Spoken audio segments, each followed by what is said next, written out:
Okay, so the one-legged bridge with resistance. I consider this an advanced move, and it's worth noting some key details on your setup. So you're going to set up very similar to a bridge. You're going to lay on your back.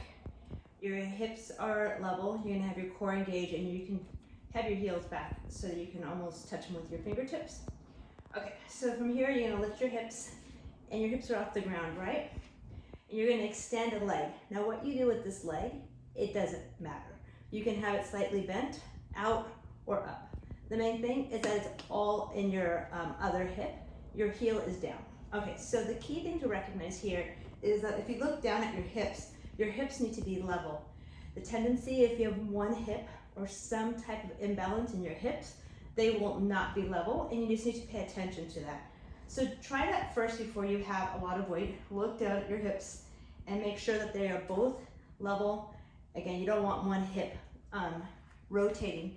If it rotates and you add resistance to that hip, you are going to either have a worse imbalance or potentially injure yourself, and we don't want that. Okay, assuming that you're level, you're setting up, you're gonna put the weight right on your hips. So it's right below your belly button.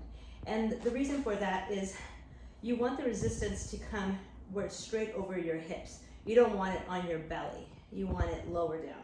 You can even hold the weight there.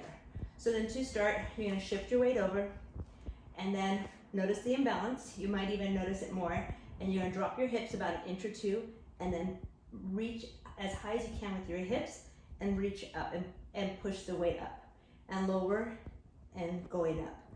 And then when you're ready to switch, notice the placement of your foot.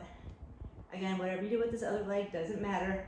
Drop the hips and then press up. You really want to feel that glute engage, and you want to have the weight really firmly in your heels. That will help to get your glute engaged.